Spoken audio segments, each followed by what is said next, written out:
모양이 아닌 능력이라는 말씀을 제목으로 함께 은혜를 나누고자 합니다. 이제 지난주에 16장까지 해서 삼손의 이야기가 끝이 났습니다. 그리고 나서 이제 사사기 17장부터 21장까지 이제 오늘 말씀부터 마지막까지 보면은 이제 더 이상 사사들이 나오지 않고 있습니다. 사사가 없는 사사기입니다. 그리고 또 한 가지 여러분이 아셔야 될 것은 이 17장은 16장의 뒤에 일어난 이야기가 아니라는 거예요. 나중에 보면 이제 18장에서 단 지파가 자기들 그 지파의 그 기업을 또 차지하기 위해서 멀리 떠나는 장면이 나옵니다. 그걸로 봤었을 때는 이 17장과 18장은 아마 이 사사시대 초기 또 여호수아 시대 바로 직후에 일어난 일이 아닐까 이렇게 추정이 되어집니다. 그러니까 이 17장부터 21장까지는 이 사사들이 나오지 않지만 또 이 사사시대의 그 중요한 특징을 알려주는 그 말씀으로 이렇게 모아져 있다라는 거죠.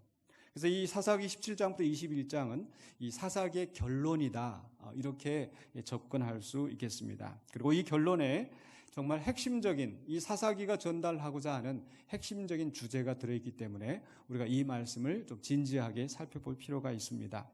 오늘 17장에서는 이제 미가라는 사람이 등장을 합니다. 이 미가는 결코 사사가 아닙니다. 근데 이 미가의 그 삶을 보면은 굉장히 종교적인 그런 삶을 살아가고 있어요. 그래서 우리가 첫 번째로 이 미가의 종교적인 행위에 대해서 한번 좀 살펴보려고 합니다. 오늘 봉독한 말씀 17장 1절부터 6절에서 미가는 한마디로 자기 집에 그 신당을 세웠습니다. 오늘 말로 하면 이제 예배하는 초소를 세웠다, 이렇게 생각할 수 있겠는데요. 그 이야기는 이렇게 그 미가가 자기 어머니에게 자백하는 그 이야기로 시작을 합니다. 미가라는 사람이 있었는데 그 어머니가 이제 돈을 잃어버렸어요. 은 1,100이라고 했는데 나중에 이 10절쯤에 가보면은 미가가 이 레위 사람을 제사장으로 고용하면서 1년에 내가 은 10을 주마라고 이렇게 얘기를 하거든요. 그러니까 은 10이면은 1년 연봉에 해당하는 돈입니다. 요즘 말로 하면 어느 정도 될까요? 대략 얼추 잡아서 한 은 10이면 한 3천만 원이다. 그럼 은 1,100이면 얼마겠어요? 한 30억 정도 되는 돈이죠. 근데 이 어머니가 이 30억이라는 돈을 모아두었는데 어느 날 보니까 이 30억이 없어진 거예요. 사라진 거예요. 그랬더니 이 어머니가 어떻게 했어요? 내가 어떻게 모은 돈인데 하면서 이 돈을 훔쳐간 사람은 저주를 받을지어다. 하나님께서 저주하실지어다. 막 이렇게 저주를 막 퍼부었어요. 근데 이 저주를 퍼부었는데 사실 그 돈을 누가 가져갔냐? 아들이 가져간 겁니다. 이 미가라는 아들이 가져갔는데 이 어머니가 이 돈을 훔쳐간 사람, 돈을 가져간 사람에 대해서 하나님께서 저주하실지어다라고 저주를 하니까 이게 굉장히 두려웠던 거예요. 그래가지고 2절에서 자기 어머니에게 어머니가 은을 잃어버리고 저주하는 소리를 들었는데 사실은 그게 제가 훔쳐간 겁니다. 해서 이제 어머니 이거 돈 돌려드립니다 하고 돌려주는 거예요. 그랬더니 이 어머니가 어떻게 해요? 바로 즉시 이제 돈 훔쳐간 사람 저주받을지어다 했는데 그게 아들이니까 어떻게 했어요? 어머니가 덜컥 겁이 난 거예요. 그래서 아들한테 하는 얘기가 뭐예요? 네가 여호와께 복받기를 원하노라. 그래서 이제 저주를 퍼부었던 것을 이제 다시 철회하면서 아들을 위해서 복받기를 원한다라고 얘기를 해요. 그런데 그걸로도 이제 불안했던 것 같아요. 내가 이렇게 말 잘못한 걸로 해서 이 아들이 저주를 받으면 어떻게 하나. 그래서 이 어머니가 생각한 것이 10장 3절을 보실까요? 3절 다시 한번 보시면요. 내가 내 아들을 위하여 한 신상을 새기며 한 신상을 부어 만들기 위해 내 손에서 이 은을 여호와께 거룩히 드리노라. 그러니까 복받기를 원하노라. 이거 말만 해서는 안 되겠다 해가지고 내가 여호와를 위하여서 이 은을 들여서 그 은 1,100의 일부 200을 이제 내가 여호와께 드려서 그것으로 이제 신상을 만들어야 되겠다. 그러면은 이 아들이 복을 받을 수 있지 않을까라고 말을 하는 거죠. 근데 이 어머니의 생각이 옳습니까? 그렇지 않습니까? 잘못되었습니까? 잘못된 거죠. 왜냐하면은 이 어머니의 생각, 내가 이 은으로 신상을 만들어서 이 아들이 복을 받게 해야 되겠다. 바로 이 신상을 만드는 거, 우상을 만드는 거, 바로 하나님의 십계명을 정면으로 어기는 거죠. 그런데 이 어머니는 그것을 잘 깨닫지 못하고 알지 못하고 그저 이방 사람들이 하는 것처럼 그렇게 뭔가를 만들어서 그 앞에 절을 하고 그 앞에 복을 빌면 그 앞에 정성을 다하면은 될 수 있을 줄 생각했던 것 같습니다. 이 어머니는 내가 이 돈을 거룩하게 여호와께 드린다라고 말하지만 그 하나님은 결코 그 돈을 거룩하게 받으실 수가 없는 거죠. 흔히들 우리도 이렇게 잘못된 종교적인 행위를 하면서 내가 하나님 앞에 드린다, 하나님 앞에 거룩하게 행한다, 이런 착각을 할 수가 있는 거죠. 게다가 이 어머니가 그렇게 하는 동기가 무엇이었어요? 왜 무엇 때문에 내가 이 은을 들여서 여호와께 내가 바쳐야 되겠다라고 했습니까? 바로 아들을 위하여. 그렇죠? 내가 내 아들을 위하여 한 신상을 새기며 하나님의 뜻을 행하거나 하나님의 영광이 아니라 하나님 앞에 감사해서가 아니라 이 아들이 혹시 내가 그 저주한 그 저주 때문에 저주를 받을까 봐 내 아들을 위하여서 한 신상을 만들어야 되겠다. 기복적인 신앙입니다. 섣부른 말로 저주를 하고 또 함부로 또 복을 빌고 그리고 그것을 복을 받게 하기 위해서 또 하나님의 말씀과 상관없이 자기 생각대로 또 신상을 만들어서 세우려고 하는 거. 또 이 미가는 또 이제 그 어머니 그 돈을 가져다가 그래서 이제 신상을 만드는 거예요. 만들어가지고 자기 집에 세웠습니다. 결국 여기에는 이제 두 가지 범죄가 있는 건데 하나는 우상을 만들지 말라고 그랬는데 우상을 만든 것이고 또 하나는 이제 하나님의 성막이 있는 곳에만 예배를 드려야 할 텐데 자기 집에다가 그 예배 초소를 만들고 그곳에서 복을 비는 그런 잘못을 한 거죠.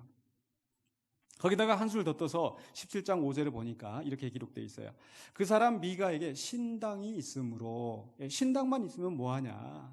그래서 신당이 있으므로 그 다음에 그가 에봇과 드라빔을 만들고, 그래서 에봇이라고 하는 것은 이제 이 제사장이 그 제사장 옷을 다 입고 그 앞에 이제 우림과 둠밈 아마 들어보셨을 거예요. 우림과 둠밈이라는 그 두 돌이 있는 그 돌을 이제 그 달아놓은 그 가슴판, 흉배, 이게 바로 에봇입니다. 이 우림과 둠밈은 하나님의 뜻을 분별하기 위해서 하나님께서 만들라고 해놓은 것이죠. 어떻게 분별하는지는 성경에 더 이상 기록되어 있지 않기 때문에 알지 못합니다. 그러나 오직 그 아론의 아들 제사장들만 그 에봇을 입고 하나님의 뜻을 분별하게 만들었는데 이 사람은 신당을 만들어 놓고 거기다 또 에봇을 만들고 또 드라빔을 만들었다고 하는데 드라빔도 역시 바로 이 그 점을 치는 그런 도구였습니다. 그 앞장에 우리가 앞부분에서 이 에봇이 나왔던 거 기억나십니까? 8장에서 바로 기드온이 에봇을 만들어서 사람들이 음란히 그 에봇을 섬겼더라. 바로 이 사사 시대에 바로 이방 종교가 하는 것처럼 뭔가 그 신비하다고 생각하는 것을 만들어 놓고 거기다가 이제 점을 치고 운을 비는 그런 이 종교적인 형태를 따라가는 거죠. 자기 임의대로 만들어 놓고 바로 이런 모든 것들이 바로 인간 중심적인 인본주의적인 이기적인 기복적인 신앙에서 이런 행위들을 하는 겁니다. 그래서 미가도 산당을 만들어 놓고 또 에봇을 만들어서 점을 치면서 또 복을 빌면서 그렇게 하려고 했습니다. 한마디로 무질서한 그런 시대적인 상황을 이야기하고 있는데 거기다가 또 자기 아들을 세워서 17장 5절 마지막 부분에 아들을 세워 그의 제사장으로 삼았더라 이렇게 하고 있죠. 그러니까 이거 뭐 정말 이 질서도 없고 그렇죠? 자기 아들을 이제 제사장으로 세워놓고 그렇게 거기에서 이제 제사를 드리는 거죠. 근데 왜 이런 무질서한 일들이 생겼는가? 그것을 결론적으로 17장 6절에서 우리 같이 한번 읽어보실까요? 그때에는 이스라엘에 왕이 없었으므로 사람마다 자기 소견에 옳은 대로 행하였더라. 이게 사사기에서 굉장히 중요한 주제입니다. 사람들이 이렇게 무질서하게 살아간 이유는 왕이 없었기 때문에. 그러니까 왕이 있어서 그 질서를 잡고 규제를 하고 해야 이제 바른 그 삶을 살아갈 텐데 그런 왕이 없었다라는 거죠. 오늘날 이 시대도 마찬가지죠. 바로 지도자가 바로 서야 그 사회가 바로 서는 것이고 그런데 만약에 그런 지도자가 없다, 정부가 없다, 그럼 무질서한 그런 사회가 될 것입니다. 때때로 사람들이 그런 그 규제를 피해서 하는 경우들이 있죠. 옛날에, 지금은 많이 없어졌습니다. 옛날에는 보니까 무면허, 일본 말로 이렇게 야매로 한다, 이런 말들이 나오는데, 그렇게 무면허 의료, 또 요즘도 가끔씩 그 의사가 아닌 간호사가 수술을 대신했다, 이런 그 일들이 일어나잖아요. 그나마 정부가 있고 이걸 규제하는 이런 기관이 있기 때문에 그걸 안 하려고 하지, 만약 그게 없다라고 하면 우후죽순으로 자기들 멋대로 그런 의료 행위를 하지 않겠습니까? 하물며 이 영적인 질서를 바로잡는 것도 아무나 할 수 있는 게 아닌데, 그저 아들을 세우다가 제사장으로 삼고 아무 데나 가서 산당을 만들어 놓고 또 자기들 뜻대로 신당을 만들어 놓고 거기에 복을 빌고 이렇게 무질서하게 살아가고 있는 겁니다. 1절 6절에서 이렇게 신당을 세우고 나서 그 다음에 보니까 두 번째로 7절부터 13절에 가보시면 바로 이 미가가 레위인을 제사장으로 세우는 이야기가 나옵니다.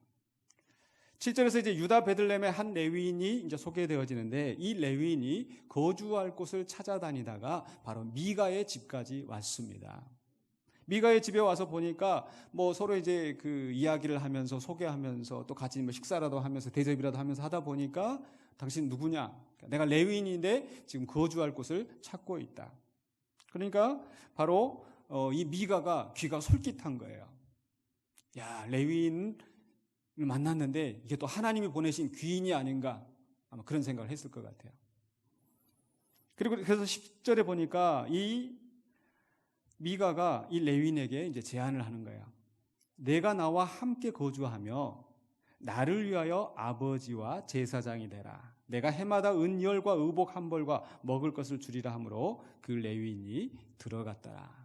서로 필요가 맞아서 이 레위인은 이제 거주할 곳을 찾고 먹을 것과 입을 것이 있는 곳을 그런 이제 찾아다니다가, 또 이 미가는 자기 아들을 세워서 제사장을 삼았는데 마침 레위인이 왔으니까 서로 필요가 맞아서 그 일을 하는 겁니다.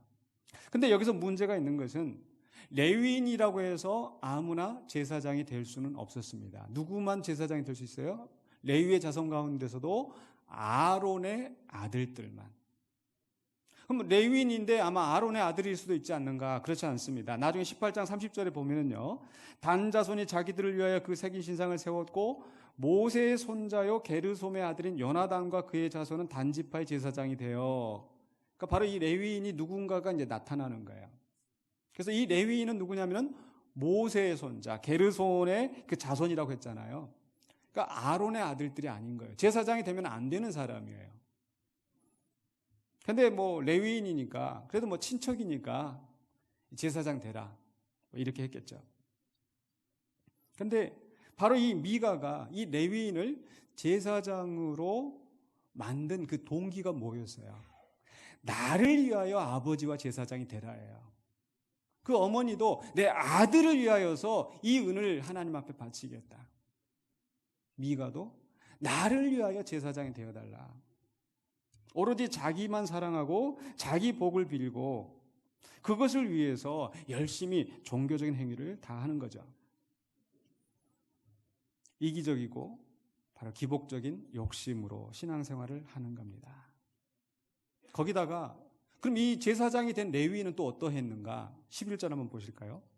그 레위인이 그 사람과 함께 거주하기를 만족하게 생각했으니, 사실은 그 제안을 받아들이면 안 되는 거예요. 만족하게 생각했어요. 왜?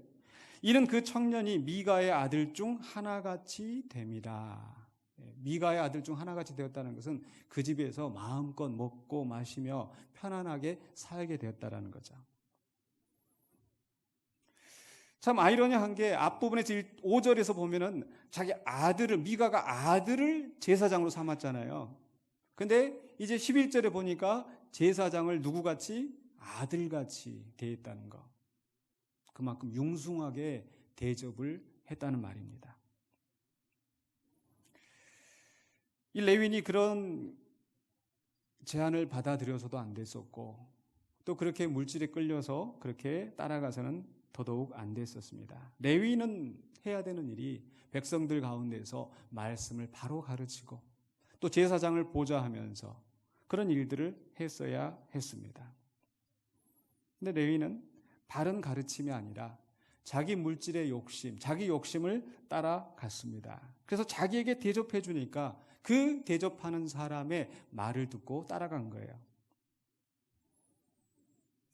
미가서 3장 5절에도 그러한 종교인들을 이야기하고 있습니다. 내 백성을 유혹하는 선지자들은 이에 물 것이 있으면 평강을 외치나 그 입에 무엇을 채워주지 아니하는 자에게는 전쟁을 준비하는도다.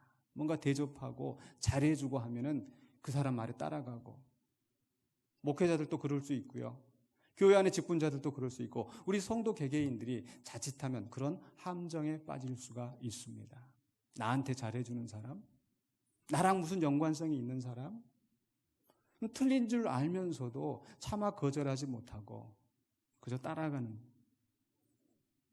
우리의 모습이 되어서는 안 되겠습니다. 그러면서 이제 마무리하는 부분에서 바로 이 레위인에 대해서 미가가 어떻게 했는가 12절입니다.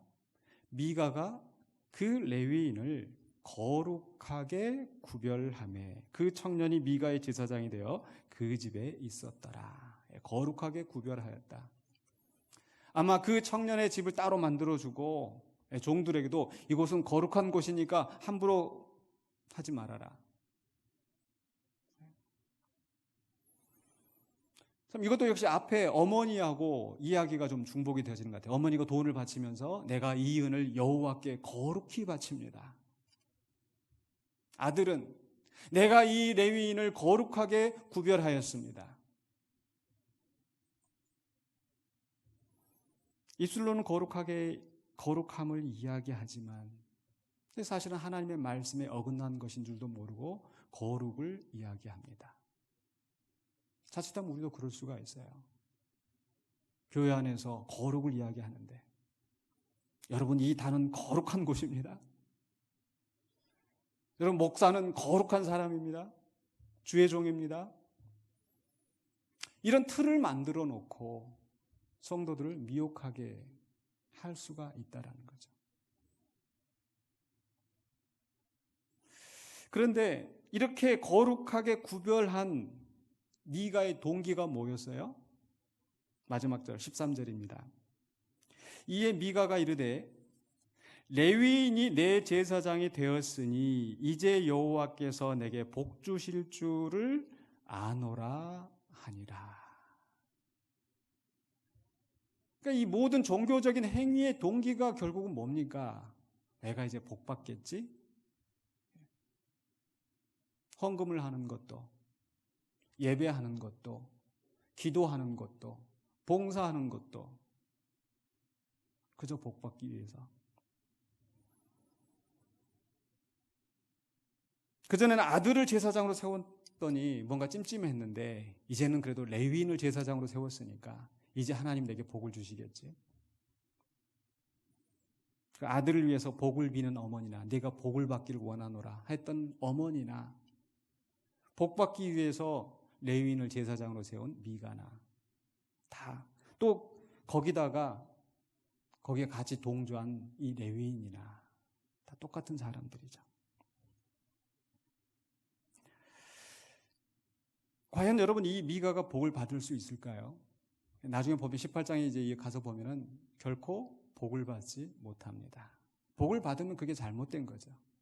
물론 우리 일상의 삶 속에서 악인이 형통하는 경우도 있지만 그건 복이 아니라 형통이 아니라 저주이죠. 겉모습은 신앙을 추구합니다. 거룩히 헌금합니다. 거룩히 제사장을 구별합니다. 레위인을 구별합니다. 거룩한 예배를 드립니다. 종교 행위에 열심을 내지만 그러나 그 잘못된 신앙으로 열심을 내고 있는 거예요. 그러면서 내가 여호와께 복을 받겠지. 마라톤 하는 사람들이 열심히 달리는데 정말 죽을 힘을 다해서 달리는데 중요한 것은 뭐예요? 그 정해진 코스대로 그 길대로 좌로나 우로나 치우치지 않고 열심히 달려서 결승점까지 가야 의미가 있는 거죠. 우리 신앙생활도 마찬가지입니다. 그저 열심을 낸다고 해서 되는 것이 아니라 바른 길로 가야 되죠. 그럼 어떻게 바른 신앙의 길로 갈 수 있을까요? 바로 우리는 이 미가의 종교적인 행위가 아니라 바른 신앙의 길로 가기 위해서 우리가 세 가지를 생각을 해야 될 것 같습니다. 바른 신앙의 길로 가려면요, 첫 번째로는요, 바로 거짓 종교인들에게서 돌아서라. 거짓 종교인들에게서 돌아서라. 바로 디모데후서 3장 5절에 보면은요, 이런 말씀이 있습니다. 경건의 모양은 있으나 경건의 능력은 부인하니 이 같은 자들에게서 내가 돌아서라. 오늘 말씀의 제목은 제가 여기에서 가져왔습니다. 경건의 모양만 있고 겉으로는 경건한데, 겉으로는 거룩한데, 겉으로는 열심을 다하는데 사실은 경건의 능력이 없는 그런 사람들, 이런 사람들에게서 돌아서지 않으면 같이 거기에 끌려다니면서 결국 망하게 된다는 거죠. 이 같은 자들이 어떤 자들인가? 바로 그 앞에 1절로 4절에서 소개되고 있습니다. 디모데후서 3장 1절로 2절에서 너는 이것을 알라. 말세 고통하는 때가 이르러 사람들이 자기를 사랑하며 돈을 사랑하며. 미가가 그랬지 않습니까? 어머니 돈을 훔치고. 레위인이 그렇지 않았습니까? 돈을 준다고 하니까 거기에 그냥 끌려다니고. 자랑하며 교만하며 비방하며 부모를 거역하며 감사하지 아니하며 거룩하지 아니하며. 계속해서 3절로 4절에 무정하며 원통함을 풀지 아니하며 모함하며 절제하지 못하며 사나우며 선한 것을 좋아하지 아니하며 배신하며 조급하며 자만하며 쾌락을 사랑하기를 하나님 사랑하는 것보다 더하며. 근데 문제는 이런 사람들이 겉으로 드러나지 않는다는 거예요. 누구보다 열심을 내고 누구보다 큰 목소리로 누구보다 앞장서서 거룩을 이야기하고 신앙을 이야기하는데 경건의 모양만 있고 능력이 없는 그런 사람들, 이런 사람들에게 돌아서라는 거예요. 왜냐하면 이런 사람들이 자기만 잘못된 신앙의 길로 가는 것이 아니라 다른 사람들을 미혹하게 하기 때문에. 계속해서 디모데후서 3장 6절과 7절 보시면요, 그들 중에 남의 집에 가만히 들어가 어리석은 여자를 유인하는 자들이 있으니 그 여자는 죄를 중히 지고 여러 가지 욕심에 끌림바 되어 항상 배우나 끝내 진리의 지식에 이를 수 없느니라. 이런 사람들이 거짓말로 성도들을 미혹하면서 거기에 또 어리석게 넘어가서 항상 배우는 것 같지만 제대로 된 말씀이 아니기 때문에 끝내 진리의 지식에 이를 수 없느니라. 8절에 계속해서 얀네와 얌브레가 모세를 대적한 것 같이 그들도 진리를 대적하니 이 사람들은 그 마음이 부패한 자요 믿음에 관하여는 버림받은 자들이라. 얀네와 얌브레가 누군지는 모르지만 모세를 대적하고 그 말씀을, 진리를 대적하였던 것처럼 여전히 바로 디모데가 목회하는 이곳에 바로 그렇게 얀네와 얌브레와 같이 진리를 대적하는 자들이 사람들을 미혹하게 하고 선동하고 겉은 그럴듯하게 치장을 하지만 그 속 마음은 부패한 자이고 믿음에 관하여는 버림받은 자들이라는 겁니다. 문제는 이런 사람들이 더 속이려고 하고 더 미혹하게 하려고 하고. 계속해서 디모데후서 3장 13절에 악한 사람들과 속이는 자들은 더욱 악하여져서 속이기도 하고 속기도 하나니. 더 악한 말로 속이고 속이기도 하고 속기도 하고. 그럼 어떻게 해야 되겠습니까? 그래서 14절에 바울은 디모데에게 이렇게 권면합니다. 그러나 너는 배우고 확신한 일에 거하라. 그러나 너는 배우고 확신한 일에 거하라. 너는 내가 누구에게서 배운 것을 알며 누구에게서 배웠겠습니까? 지금 바울은 무슨 얘기를 하는 거예요? 바로 너는 나의 믿음의 아들이고 영적인 동역자이고 나에게서 배우지 않느냐. 그러니까 그 배운 믿음을 저버리지 말고 엉뚱한 길로 가지 말라는 거죠. 우리 성도들은 누구에게 배워야 되겠습니까? 바로 바른 말씀의 교사를 만나서 바로 배워야 되겠죠. 그렇기 때문에 기복신앙을 가르치면서 종교 행위에 열심을 내게 하려고 하는 그런 목회자, 그런 교사, 그런 교회를 피하시기 바랍니다. 사람들은 기본적으로 그걸 좋아해요. 복 받기를 원합니다. 하나님은 여러분을 사랑하십니다. 물론 좋은 말씀이고 맞는 말씀인데 그것만 이야기하면서 정작 하나님의 뜻을 바르게 선포하지 않는다면, 그런 성도의 마음을 이용해서 자기의 이익을 챙긴다면 그런 사람들은 결코 가까이에서 안 된다는 거죠. 이와 같은 거짓 교사들을 구분하려면 먼저 스스로 성도들이 성경을 알려고 하고 배우려고 하고 그만큼 노력을 해야 돼요. 그렇지 않으면 소경을 인도하는 그 길로 빠져갈 수가 있기 때문에 그렇습니다. 그래서 15절에 바울은 이렇게 권면을 해요.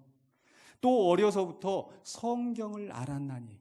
바로 앞에서 네가 누구에게서 배웠어? 나에게 배웠지.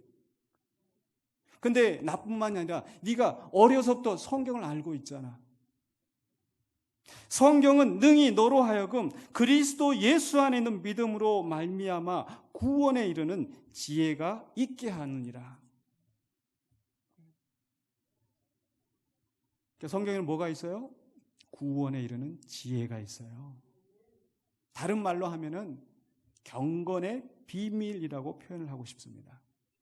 그래서 바른 신앙의 길로 가려면은요, 첫 번째는 아까 뭐였어요? 거짓 종교인, 거짓 교사에게서 돌아서라.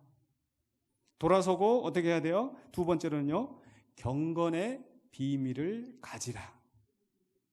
여러분, 경건의 비밀을 가지고 계십니까?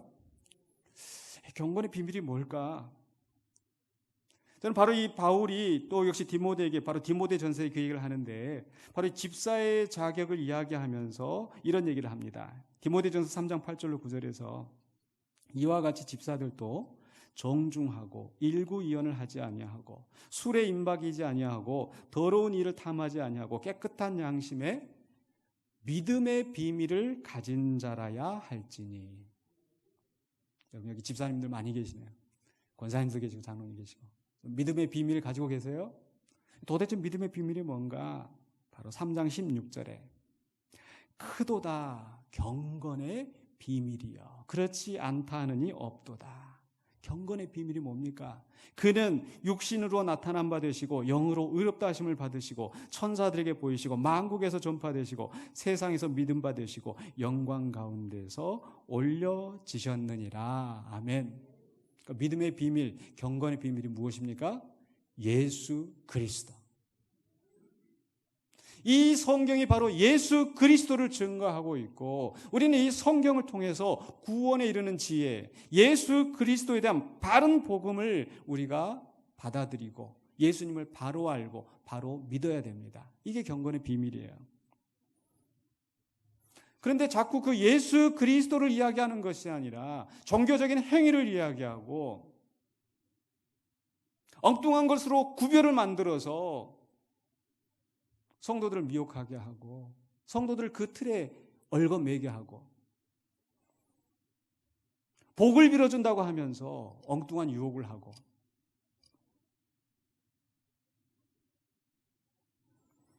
사사시대에 왜 그런 혼란이 있었다고 그랬어요? 아까 17장 6절에 그때에는 왕이 없으므로 자기 소견에 오른 대로 행하였더라. 왕이 없었다. 사사들이 있긴 있었는데 다 하나같이 기드온이나 삼손이나 입다나 어때요? 다 문제가 너무 많아요. 자기 욕심만 챙기는 이런 사사들. 어쩔 수 없이 하나님께서 그들을 사용하셔서 그 백성을 구원하시지만 이 백성들을 바른 길로 인도하지 못하는 이런 어리석은 사사들.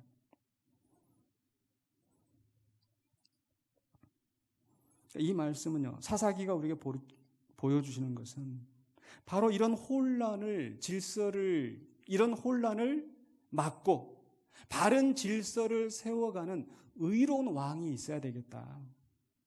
그 의로운 왕이 누구겠어요? 구약시대에는 이제 다윗입니다. 이제 앞으로 이제 사사기 끝나고 룻기 끝나고 나면 이제 사무엘서에 들어가면 이제 다윗에 대해서 이야기를 나눌 거예요. 이 다윗이 굉장히 중요한 인물입니다.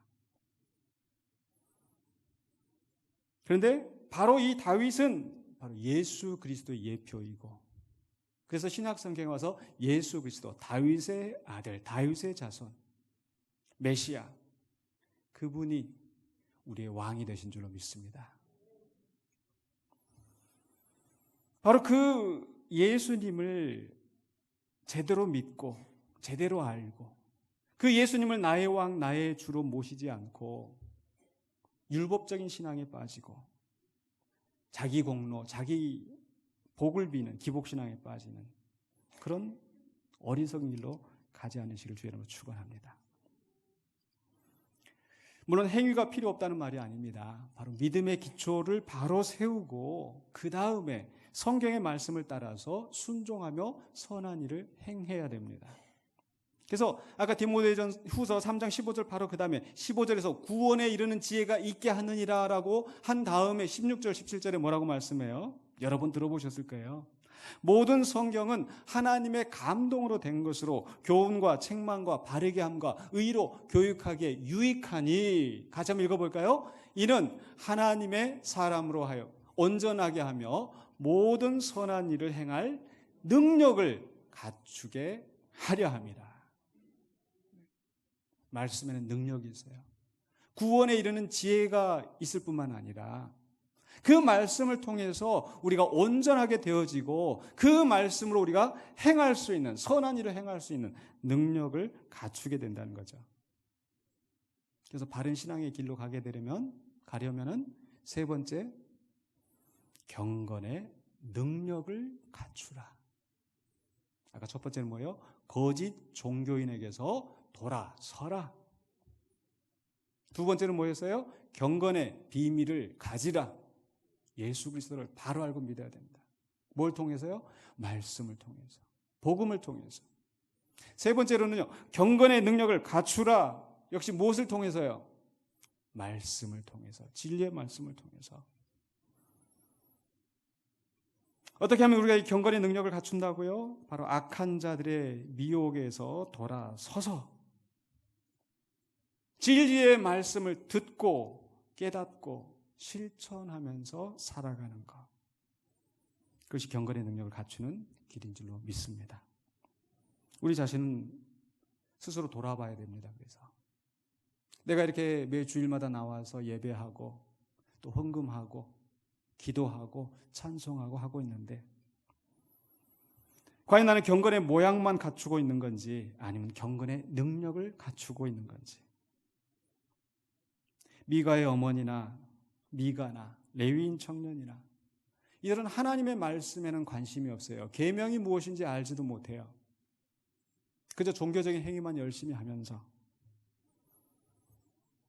자기 이익을 구하고 명예를 구하고 자기 손에 나지 않으려고 하고 그저 복 받으려고 거기에 급급해서 종교 행위에 열심을 내고 끼리끼리 어울리면서 악에 악을 쌓아가고 악이 악인지 선인지 분별도 하지 못하고 그렇게 살아가는 거예요. 어쩌면 그렇게 기복신앙을 이야기하고 종교행위를 열심히 하는 사람이 더 거룩해 보이고 더 그럴듯하게 보일 수도 있습니다. 그런 사람들이 다른 사람들을 더 미혹하게 합니다. 그렇기 때문에 우리는 어떻게 해야 돼요? 분별해야 합니다. 무엇으로요? 진리의 말씀으로. 그래서 바울은 디모데후서 2장 15절에 이렇게 말씀하죠. 너는 진리의 말씀을 옳게 분별하며 부끄러울 것이 없는 일꾼으로 인정된 자로 자신을 하나님 앞에 드리기를 힘쓰라. 아멘이십니까? 진리의 말씀으로 분별해야 해요. 말씀을 분별하는 데서 끝나는 것이 아니고 하나님 앞에 자기를 들여서 살아가야 되겠죠. 근데 불행하게도 교회 안에는 진리의 말씀만 있는 것이 아니라 거짓된 말도 돌아다닙니다. 허황된 말이 있습니다. 그래서 바로 그 다음에 2장 16절 17절에 디모데후서 망령되고 헛된 말을 버리라. 그들은 경건하지 아니하매 점점 나아가니 그들의 말은 악성 종양이 퍼져나감과 같은데 그 중에 후메네오와 빌레도가 있느니라. 허황된 말을 퍼뜨리면서 점점 더 경건하지 아니하며 나아가는 사람들. 겉은 경건을 이야기하고 경건의 모양을 갖추고 있지만 점점 더 경건하지 아니하며 나아가고 그들의 말이 악성 종양, 요즘 같으면 암적인 존재가 되어서 그걸 퍼뜨린다는 거예요. 근데 우리가 이런 암을 이기려면 어떻게 해야 돼요? 여러분, 우리 육신의 암을 이기려면 어떻게 해요? 여러분, 왜 갈비집에 가면은 그게 왜 새까맣게 탄 걸 이렇게 다 버리십니까? 이거 발암물질 이때더라. 그렇죠? 그러니까 망령되고 허탄한 말이 들어오면 야, 이거 발암물질이야. 끊어내야 돼요. 왜 육신의 암을 피하기 위해서 그 발암물질은 무서워하면서 영적인 발암물질은 두려워하지 않습니까? 망령되고 헛된 말을 버리고 안 먹으면 되는 게 아니라 또 어떻게 해요? 건강한 음식을 먹어야 되잖아요. 그래서 면역력을 내가 가지고 있어야 암을 이길 수가 있죠. 그 건강한 음식이 뭐예요? 바로 진리의 말씀을 바로 먹고 진리의 말씀을 옳게 분별하고 그래서 망령되고 헛된 악성 종양과 같은 말을 버리고 그렇게 살아갈 때에 우리가 경건의 모양이 아닌 경건의 능력을 갖추어서 하나님께 헌신하는 신실한 주의 백성이 될 줄로 믿습니다. 아멘. 기도하겠습니다. 거룩하신 아버지 하나님, 오늘 사사기 17장의 말씀을 통해서 우리가 경건의 모양이 아닌 경건의 능력으로 살아가는 주의 백성이 되기를 간구합니다. 우리의 모습은 연약하고 부족하지만 진리의 말씀을 우리 가운데 주셨사오매 그 말씀을 붙잡고 온전히 깨닫고 또 주님의 뜻을 따라서 온전히 헌신하며 나아가는 신실한 주의 백성 되게 하여 주시옵소서. 예수 그리스도 이름으로 기도하옵나이다. 아멘.